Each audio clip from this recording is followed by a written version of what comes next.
Hello tout le monde, aujourd'hui je vous fais une nouvelle vidéo que ça fait très longtemps que je vous avais pas faite. C'est une vidéo Netflix, c'est une cocooning, voilà. J'ai quelques séries à vous parler. Donc on a Sex Education, Brooklyn Nine-Nine, H24, Jusqu'à l'aube, FBI et Mindhunter. Alors Sex Education saison 2, voilà. Je l'ai regardé. On s'en fout, c'est pas très grave. Alors cette série, qu'est-ce que je l'aime, ouais. Je crois que je vous avais déjà parlé de la saison 1. J'avais adoré la saison 1, la saison 2 est tout aussi géniale, voire même plus. Vu que moi, alors oui, il y a le youtubeuse Thibaut de Boudot qui en a parlé de façon assez négative. Mais moi je trouve que cette série est géniale parce que elle permet à des gens, parce que je veux dire, bon, après, mais voilà, il y a des personnes qui ont des délires un peu spéciaux, voilà, comme ça, au niveau du sexe, voilà, qui ont des, voilà, qui ont des pratiques un peu spéciales et qui pensent qu'ils sont anormales, et au moins cette série permet de leur dire que non, bah non, c'est normal tant que ça fait pas de mal à personne, voilà. Et je trouve ça bien de, voilà, et je sais pas, je trouve cette série tellement intéressante, tellement bienveillante, elle aborde tellement de sujets différents. Et pour moi vraiment, en fait je sais même pas trop comment dire, parce qu'il faut la regarder en fait. Vraiment elle est juste géniale, et je trouve qu'elle est vraiment très intéressante pour les ados, tout ça, on commence à se découvrir tout ça. Et ouais, moi je la trouve très bien, et je la trouve, alors oui bien entendu, les scènes de sexe, voilà, assez, qui peuvent être assez gênantes, mettre un peu mal à l'aise, vu que bah voilà, déjà si les scènes de sexe habituelles nous mettent mal à l'aise, alors là c'est des scènes de sexe qui sont assez spéciales, on sait que ça peut être encore plus mal à l'aise, mais encore moi j'ai pas trop été mal à l'aise dans certaines scènes, voilà. Mais voilà, ça dépend, de toute façon c'est dans le nom, hein, sex education, éducation sexuelle, tu te doutes bien que va bien en avoir au bout d'un moment. Et voilà, mais en tout cas moi cette série, moi je l'ai trouvée géniale, et, moi je la trouve pas choquante, et je pense que plus de personnes devraient la voir. Mais je pense qu'il y a plein de gens qui se sentent pas bien dans leur peau parce qu'ils ont ils aiment des choses qui sont considérées comme pas normales, et alors qu'il n'y a rien d'anormal, hein, concrètement. Et je pense qu'elle est très bien, donc ouais. Elle est très connue, mais au cas où si vous l'avez pas vue, je vous la conseille vivement. Ensuite, donc, il y a la saison 6 de Brooklyn Nine-Nine qui est sortie. Alors, j'aime Brooklyn Nine-Nine, voilà, c'est une série que j'aime. La saison 6 m'a moins plu. Après, vu que là je suis repartie déjà à tout regarder depuis le début, voilà, ça c'est moi, de toute façon je crois que cette série, je serai toujours en train de la re-regarder à chaque fois vu que je l'adore. Mais peut-être que je la conseillerais pas la saison 6 en deuxième fois. Mais là je sais pas, peut-être que j'attendais beaucoup. Mais je suis un peu... ouais, je suis déçue. Je sais pas. Et là, faut savoir que moi, je suis une personne... je n'aime pas le personnage de Gina. Voilà, c'est...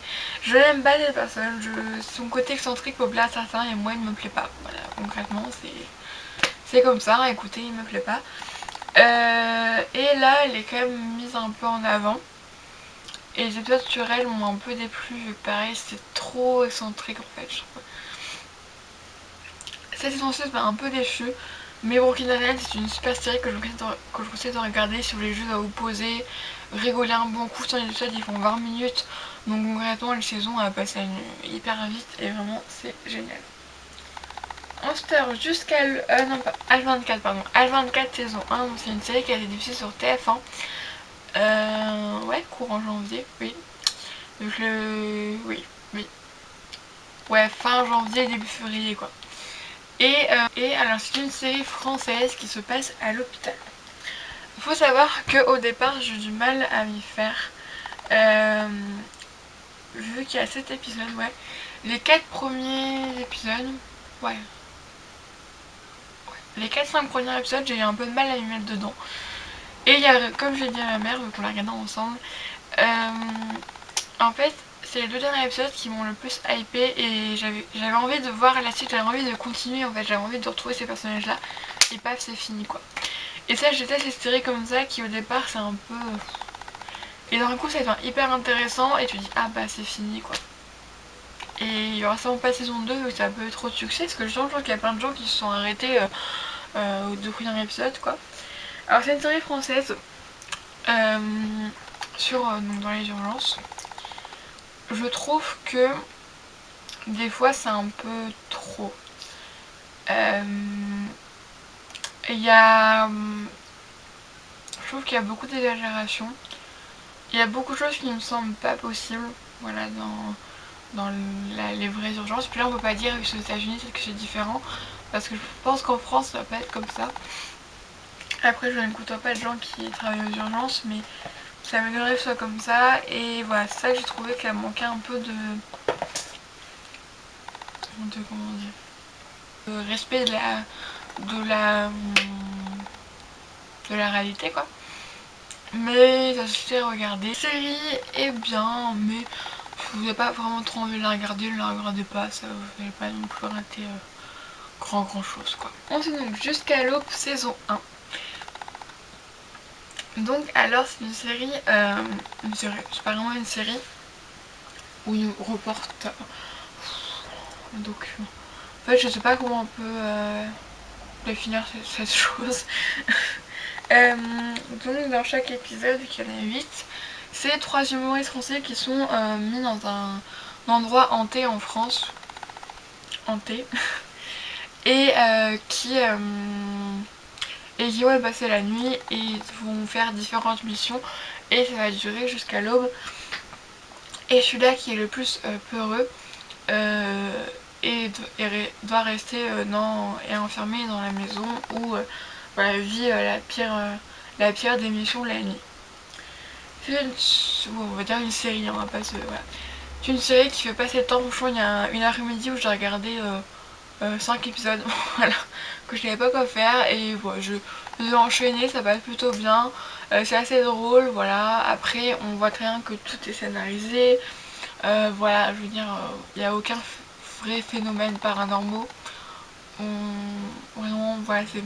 Quand est-ce qui fait le plus peur? Quand ils ont peur, c'est que les autres leur font des blagues ou quoi, donc voilà. Après, c'est vrai que je pense que l'ambiance fait peur, que forcément c'est un château ou des grands manoirs, tout ça dans le noir la nuit.